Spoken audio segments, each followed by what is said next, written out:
Assalamualaikum warahmatullahi wabarakatuh.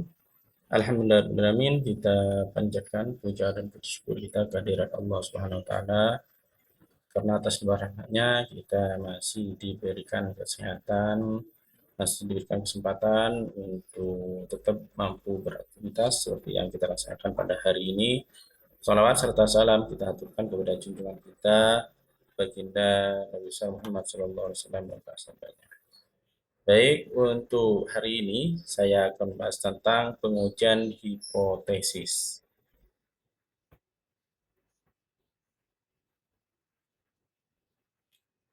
Hipotesis statistik merupakan pernyataan atau dugaan yang dapat diuji kebenarannya menggunakan data sampel. Hipotesis statistik sering digunakan dalam penelitian untuk menjawab pertanyaan atau masalah dugaan, ya, masalah dengan data numerik, ya. Dalam pengujian hipotesis, kita menentukan apakah ada cukup bukti dari sampel untuk mendukung hipotesis tertentu atau untuk menolak hipotesis tersebut. Jadi hipotesis di sini merupakan dugaan, ya. Dugaan sementara. Namanya dugaan sementara, maka perlu ada pembuktian. Ya. Pembuktian ini dari mana? Tentunya dari suatu analisis atau analisis secara statistik atau kalau di dalam penelitian yaitu dari hasil pengumpulan data dan kita olah, kita analisis menggunakan data statistik. Karena kita tahu bahwa hipotesis statistik ini ada di dalam penelitian kuantitatif, gitu ya. Jadi dugaan sementara ini bisa kita buktikan kebenarannya menggunakan sampel. Sampel di sini contohnya misalkan di suatu sekolah kita ambil kelas 1, kelas 2 atau kelas 3, ya. Misalkan di kelas 1, misalkan kita mau melakukan penelitian di kelas 1 SD misalkan. Nah, sedangkan kelas 1 itu ada 7 kelas. Maka cukup ambil sampel saja, bisa bisa saja diambil satu kelas atau dua kelas saja, atau mungkin juga lebih. Jadi hipotesis di sini adanya dugaan ini bisa kita jawab dengan pembuktian, gitu ya, dengan pembuktian yang ada di lapangan. Tentunya kita ketahui bahwa dengan adanya pembuktian di sini, nanti akan muncullah hipotesis yang positif atau hipotesis yang negatif. Atau istilah lain kalau hipotesis di situ ada H0 dan H1. Biasanya kalau H0 ini yang bertentangan, ya. Kalau H1 atau HA, ya, H alternatif, itu biasanya yang sesuai dengan pernyataan. Kalau yang H0 itu biasanya bertentangan. Baik, di sini jenis hipotesis. Hipotesis itu ada dua. Ada hipotesis nol, artinya pernyataan yang menyatakan bahwa tidak ada efek, ya, tidak ada hubungan ataupun tidak ada perbedaan yang signifikan. Artinya di sini yang bertolak belakang atau saya kasih penjelasan di sini adalah negatif, ya. Kalau hipotesis alternatif HA atau H1, ya. Kalau di dalam penelitian biasanya ditulis H0 dengan H1. Ada juga yang menuliskan HA, ya, tapi umumnya H0 dan H1. H1 di sini apa? Yaitu pernyataan atau dugaan yang menyatakan adanya efek, ya. Adanya efek di sini berarti ada hubungan, ada pengaruh, ada perbedaan yang signifikan. Artinya di sini positif. Nah, kalau kita nyatakan, ya, misalkan suatu pernyataan ada kelas, ya, misalkan di kelas 1A terdiri dari 20 siswa.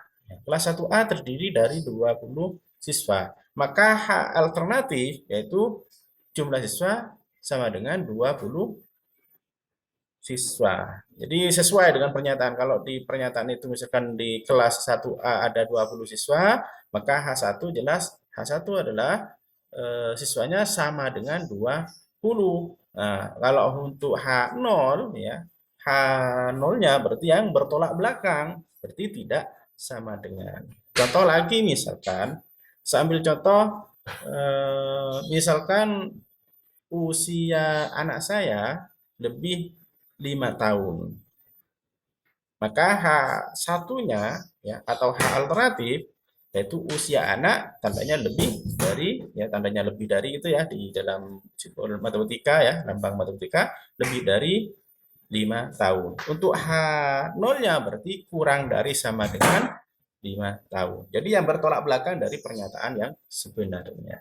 Gitu ya. Jadi kalau kita misalkan mau memahami bagaimana cara membuat H0 dan membuat H1, H1 itu sesuai dengan pernyataan atau menyatakan di sini ada perbedaan hubungan ya atau ada efek. Kalau yang H0 itu tidak sesuai dengan kenyataan, tidak sesuai dengan pernyataan atau tidak menunjukkan tidak ada efek atau tidak ada hubungan ataupun tidak ada perbedaan. Baik, di sini ada contoh misalkan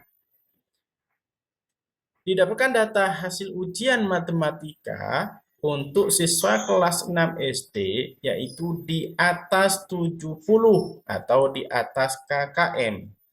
KKM di sini adalah kriteria ketuntasan minimum. Nah, kita pahami bahwa dalam contoh ini, dalam pernyataan ini menyatakan bahwa nilai siswa, ya nilai ujian matematika untuk siswa kelas 6 SD itu di atas 70. Ya. Jadi saya kasih warna merah di sini dalam pernyataan bahwa menyatakan di atas. Artinya di atas berarti lebih. Maka dapat kita buat H1-nya pertama yaitu H1 sama dengan rata-rata nilai ujian siswa kelas 6 SD tandanya adalah lebih 70. Nah, lebih 70. Karena di sini dinyatakan di atas sehingga tandanya adalah lebih. Untuk H0-nya tentunya yang bertolak belakang ya. Lawan dari lebih maka adalah kurang dari sama dengan 70. Sehingga antara H0 ya H0 dan H1 itu bertolak belakang ya. Kalau di H1 itu nilai siswa, misalkan di sini dinyatakan lebih dari ya atau kalau di dalam pernyataan itu tertulis di atas berarti tandanya lebih dari 70. Tapi kalau H0-nya maka itu bertolak belakang atau bertentangan. Artinya rata-rata nilai ujian siswa ya ujian matematika untuk siswa kelas 6 SD kurang dari sama dengan 70 ya. Baik. Untuk contoh yang berikutnya. Oh, baik, ini salah satu contoh dulu ya. Jadi penjelasannya bagaimana cara menentukan rumus hipotesis statistik. Baik, yang pertama apa yang harus kita ketahui ya? Yang pertama kita tentukan parameter yang akan diuji. Nah, parameter ini biasanya menggunakan rata-rata tandanya mu ya. Menggunakan proporsi tandanya P, varian ya. Ada juga yang kedua, rumusan hipotesis ya. Kalau sudah menentukan parameter, maka kita dapat menentukan rumuskan ya. Perumusan hipotesis ada H0 dan ada H1. H1 merupakan H alternatif gitu ya. Setelah kita menentukan H0 dan H1, maka kita tandai bahwa H0 itu bertentangan dengan pernyataan ya. Selalu menyatakan tidak ada ya. Contohnya misalkan tidak ada perbedaan, tidak ada pengaruh ataupun tidak ada hubungan. Ya kalau pernyataan misalkan seperti tadi, nilai siswa lebih dari 70 berarti kalau lebih itu adalah pernyataan dan tentunya juga sejalan dengan H1 ya. H0-nya apa? Berarti kurang dari sama dengan. Gitu ya. Untuk H1, H1 ini mencerminkan dugaan atau pernyataan atau pertanyaan penelitian ada efek yang menunjukkan ada ya. Ada efek, ada hubungan atau ada perbedaan yang diharapkan. Nah, contohnya di sini ya, contoh penulisan rumus hipotesis statistik, penggunaan tanda hipotesis, H0 menggunakan lebih dari, maka H1, jika H1 menggunakan tanda lebih dari, maka H0-nya menggunakan tanda kurang dari sama dengan. Seperti tadi yang dicontohkan ya, usia anak saya lebih dari 5 tahun, maka H1-nya jelas, ya adalah tandanya lebih dari. Nah, kalau H0-nya berarti kurang dari sama dengan 5 tahun. Ya. Untuk yang kedua, jika H0, H1 ya, jika H1 menggunakan sama dengan, maka H0-nya menggunakan tidak sama dengan. Contohnya misalkan, anak saya berusia 6 tahun. Maka H1-nya adalah H1 usia anak saya sama dengan tandanya menggunakan ini 6 tahun. Terus H0-nya gimana? H0 sama dengan usia anak saya tidak sama dengan 6 tahun. Jadi bertentangan ya antara H0 dengan H1. Ya kalau misalkan H1 kebalikannya ya, misalkan tidak sama dengan, maka H0-nya itu menggunakan sama dengan. Kalau H1-nya menggunakan kurang dari sama dengan, berarti H0-nya menggunakan lebih dari. Ya. Jadi di sini contoh yang konkret atau yang simpel saja. Jika H1 menggunakan lebih dari, maka H0 menggunakan kurang dari sama dengan. Jika H1 menggunakan sama dengan, maka H0 menggunakan kurang dari sama dengan. Untuk yang ketiga, ya proporsi biasanya tandanya menggunakan tanda P. Kalau untuk populasi menggunakan tanda mu atau di sini menggunakan istilah lain adalah rata-rata. Baik, di sini ada beberapa contoh. Selain contoh yang awal tadi, ya contoh pertama kita menggunakan rata-rata, misalkan menggunakan one sample test ya. Misalkan di sini suatu kasus atau pernyataan mengetahui apakah rata-rata berat badan siswa lebih dari 60 kg. Nah, ini ya. Jadi dalam pernyataan ini saya kasih warna merah yang menegaskan ya, biar kita tahu nanti ya rata-rata ya. Dan lebih dari ini yang warna merah ini nyatakan ya, apa namanya, menyatakan sebagai kata kunci kita ketika menyusun hipotesis. Nah, seperti yang dijelaskan di sini ya. Rata-rata itu atau mu atau populasi ya. Jadi jelas rata-rata kita gunakan mu karena di sini adalah populasi dan lebih dari berarti tandanya lebih dari. Jadi kita kalau membuat hipotesis H0 dan H1 dulu, H0 ditaruh di atas atau Anda balik nggak apa-apa. Cuma di sini kalau kita lihat di beberapa referensi di beberapa buku itu H0 itu ditulis di pertama ya, H1 baru kedua. Nah, baik. Nah, untuk H1 di sini karena di atas pernyataannya ada rata-rata populasi ya, maka kita gunakan mu ya. H1.2 mu. Terus di sini ada lebih dari, maka kita gunakan tanda lebih dari 60. Nah, untuk H0-nya berarti kebalikannya ya. Kalau lebih dari berarti kurang dari sama dengan. Baik, contoh 2 ya. Di sini menggunakan proporsi ya. Mengetahui apakah proporsi siswa yang lulus lebih dari 80%, nah 80% ini kalau saya tulis di sini dalam penulisan hipotesis saya gunakan desimal ya, jadi 0,8 atau 80% juga ada masalah. Jadi yang harus kita tandai apa saja? Yang pertama adalah proporsi, berarti tandanya P. Lebih dari berarti tandanya lebih dari. Jadi H1 jelas H1 ya titik 2 P lebih dari 80% atau lebih dari 0,8 dalam bentuk desimal. Sehingga H0-nya kita tulis kebalikannya yaitu H0 titik 2 P kurang dari sama dengan 0,8. Ya, jadi kurang dari 80%. Ada contoh kasus yang ketiga. Mengetahui apakah rata-rata tinggi badan siswa laki-laki dan perempuan berbeda. Nah, di sini saya kasih warna merah. Rata-rata di sini adalah mu, berbeda itu adalah tidak sama dengan. Artinya, kita menuliskan hipotesis langsung saja. H1-nya adalah T2 mu. Ya, mu1. Di sini artinya laki-laki, mu2 adalah perempuan, gitu ya. Jadi mu1 ini berbeda karena di sini ditulis berbeda, jadi tidak sama dengan ya. mu1 tidak sama dengan mu2.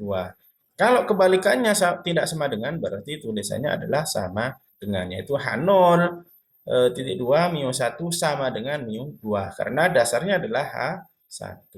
Nah, H1 ini dasarnya jelas dari pernyataan. Ada contoh lagi yang keempat ya. Mengetahui apakah proporsi siswa laki-laki dan perempuan yang suka olahraga sama. Nah, perlu kita ketahui bahwa jelas antara laki-laki dan perempuan itu pasti memiliki kesukaan tentang olahraga yang berbeda. Sehingga kita tuliskan di sini proporsi adalah P, olahraga yang sama di sini pastinya laki-laki dan perempuan itu berbeda sehingga H1 ya, titik 2 P1 proporsi 1 tidak sama dengan proporsi 2, tidak antara laki-laki dan perempuan itu tidak sama untuk H1. Untuk H0 itu jelas itu sama dengan. Jadi H0 itu kebalikannya dari H1 atau bertolak belakang dengan H1. Baik, di sini kita akan membahas bagaimana cara menghitung hipotesis ya. Ada suatu contoh kasus, misalkan di sini suatu penelitian ingin mengetahui dugaan apakah jumlah nilai ujian nasional siswa kelas 7 SMA, kelas 12 SMA lebih dari, ya ini ya, garis bawah, lebih dari 20, dipilih sampel, jadi dipilih siswanya ada 60 orang, dan ternyata sampel tersebut berdistribusi normal atau didistribusikan normal dengan rata-rata ya X bar biasanya ini ya X bar 21 dan simpangan bakunya adalah 6. Maka di sini ada pertanyaan ya, ada dua A dan B. Yang pertama tuliskan hipotesis statistik dari penelitian tersebut. Yang kedua, berapa persenkah peluang kesalahan dugaan penelitian tersebut? Baik, pertama kita mau menjawab menuliskan hipotesis ya. Hipotesis 0 dan hipotesis 1. Nah, kita garis bawahi di sini ya, yang warna tebal ini ada lebih dari 20 gitu ya. Nah, tentunya di sini hipotesis 1 sudah menggunakan lebih dari 20 ya. Di sini apakah proporsi atau populasi? Ya, baik. Di sini menggunakan rata-rata ya. Tentunya di sini kita tahu bahwa siswa kelas 12 SMA ini jelas di sini menggunakan rata-rata ya, menggunakan mu atau disebut juga populasi, sehingga hipotesis statistik ya, dugaan penelitian ini adalah bahwa jumlah nilai ujian nasional siswa lebih dari 20 dalam bentuk hipotesis statistiknya adalah H0 dan H1 ya. Biar gampang cara menulisnya, saya tentukan H1 terlebih dahulu ya. H1.2 mio ya, karena di sini populasi ya, atau istilah rata-rata di sini ya. Mio lebih dari, karena di atas tertulis lebih dari 20 ya. H1.2 mio lebih dari 20. Artinya rata-rata nilai ujian nasional siswa lebih dari 20. Nah, untuk H0-nya berarti kebalikannya ya, kalau lebih dari berarti menggunakan kurang dari sama dengan ya. Kita tahu di sini ini adalah uji satu sisi karena penelitian hanya ingin mengetahui apakah nilai rata-rata lebih dari 20. Baik, untuk soal yang pertama yang A sudah terjawab H0 dan H1. H0-nya adalah mu kurang dari sama dengan 20, untuk H1-nya adalah mu lebih dari 20. Baik, selanjutnya menjawab yang B. Kita ketahui ya, pertanyaan yang B itu berapa persenkah peluang kesalahan? Berarti alfa, gitu ya. Baik, yang diketahui apa saja di sini? Yang pertama adalah N, ukuran sampelnya, yaitu N-nya ada 64 siswa. Untuk X bar-nya atau rata-rata di sini ada 20, dan untuk sigma atau simpangan baku populasi itu ada 6. Pertanyaannya apa? Pertanyaannya yang ditanya adalah H1 yaitu mu lebih dari 20, karena di sini suatu penelitian ingin mengetahui dugaan apakah jumlah UAN ya, jumlah nilai UAN siswa kelas 12 SMA lebih dari 20. Nah, maka yang harus kita jawab adalah berapa persen di sini mu lebih dari atau rata-rata nilai siswa itu lebih dari 20. Baik, di sini ada rumus ya. Untuk mencari peluang kesalahan ada 0 sama dengan X bar dikurangi mu dibagi sigma dibagi akar N. Nah, ini rumus yang harus kita Ingat ya, bagaimana cara mencari peluang kesalahan. Ya. Dengan pertama kita menentukan hipotesis 0 dan hipotesis 1. Yang akan dijawab adalah hipotesis 1, yaitu lebih dari 20 sesuai dengan pertanyaan yang ada di atas. Baik, untuk X bar tadi, jelas di sini ada 20 ya rata-rata ya. Mionya itu X bar-nya rata-rata ada 21, sedangkan mionya di sini lebih dari 20 karena diminta di dalam apa namanya? Di dalam H1 ya. Hipotesis 1 mio lebih dari 20 berarti yang mio di sini kita ganti 20 nanti sigmanya ya.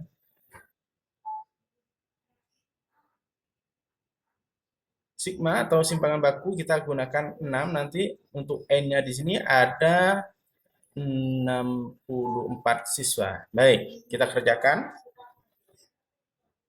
0 sama dengan X bar dikurangi mu dibagi sigma dibagi akar N. Kita masukkan X barnya atau rata-ratanya itu ada 21. Terus mu-nya karena diminta lebih dari 20, kita masukkan 20. Untuk sigma atau simpangan baku di sini ada 6, kita masukkan. Setelah itu N, akar N. Nah, N-nya di sini ada berapa? Di sini dipilih 64 orang atau 64 siswa. Setelah itu tinggal kita kurangi 21 dikurangi 20 sama dengan 1. Terus 6 dibagi akar 64. Akar 64 itu adalah 8. Ya. Jadi 1 dibagi 6 bagi 8 sama dengan 1 dibagi ya. 6 dibagi 8 di sini sama dengan 0,75. Sehingga 1 dibagi 0,75 ini sama dengan 1,33. Nah, 1,33 ini Anda bisa cek di data distribusi frekuensi Z ya, data distribusi Z gitu ya. Atau tabel distribusi Z. Baik, di sini saya punya tabelnya. Mungkin Anda masih ingat tentang tabel yang sudah saya kirimkan ke Anda. Distribusi Z. Ini ya. Ini yang kita cari. Terus, nah ini tinggal kita buka. Tadi ketemu 1,33 ya. 1,33. Kita cari pakai tabel. Nah, ini sudah muncul tabelnya. 1,33 berarti yang pertama 0. Ini kita cari ke bawah 1,3 ya. 1,3. 1,3 yang ini. Terus kita lanjutkan dengan 3 lagi. Nah, ini berarti 0,4082 ya nilai 0. Tadi 0 1,33 ini adalah 1, ini ya. Ini kita lanjutkan. Nah, ini 0 1,33 adalah 0,4082. Nah, melihatnya dari mana? Dari tabel yang barusan ya, dari sini. Nah, ini. Jadi setelah itu, karena pertanyaannya ini adalah lebih dari ya di H1 ya, hipotesis 1 itu yang diminta kan lebih dari 20 berarti di dalam rumus itu 0 lebih dari gitu ya. Nah, yang diminta lebih dari kita tahu di dalam kurva normal ya, kurva normal seperti ini luas separuh dari 0 sampai minus ini 0,5, dari positif ke kanan, dari 0 ke kanan ini 0,5, dari posisi 0 ke kiri itu 0,5. Kalau di total itu kan 1. Nah, ini sudah saya jelaskan di beberapa pertemuan yang lalu bagaimana cara kita mencari luas ya, ini ya, luas yang kita arsir di sini. Karena permintaannya lebih dari berarti posisi ke kanan. Nah, posisi 0 1,33 ya di sini ya. Tandanya yang tanda merah ini ya. Terus yang diminta ke kanan ya karena lebih dari berarti ke kanan. Kalau kurang dari berarti ke kiri. Nah, kalau ke kanan berarti ada yang tidak diarsir di sini ya. Artinya luas setengah ya dari 0 ke kanan ini kan 0,5. Nah, luas seluruhnya dari 0 ke kanan 0,5 dikurangi luas yang diarsir di sini ya, yang tidak diarsir. Berarti 0,5 dikurangi 0,4082 melihat dari tabel sama dengan 01,33, itu sisanya yang diarsir ini adalah 0,0918. Sehingga peluang kesalahan di sini kita jadikan persentase. Caranya gimana? Yaitu 0,0918 dikali 100%. Sehingga didapatkan 9,18%. Atau kita bulatkan menjadi 9,2%, yaitu adalah peluang kesalahan nilai yang lebih dari 20. Itu ya. Jadi untuk yang B sudah terjawab. Jadi untuk yang B di sini, ya soal yang B di sini ya. Berapa persenkah peluang kesalahan dugaan penelitian tersebut? Yaitu 9,2%. Baik, mungkin itu saja yang dapat saya sampaikan. Untuk lebih jelasnya, Anda bisa mengerjakan atau latihan soal dengan formatnya sama, cuma nilai atau angkanya yang berbeda. Baik, mudah-mudahan pertemuan ini bermanfaat bagi kita semua dan Anda juga bisa memahami materi yang sudah saya jelaskan tentang pengujian hipotesis ya. Mungkin itu saja. Saya akhiri. Wabillahi taufiq wal hidayah. Wassalamualaikum warahmatullahi wabarakatuh.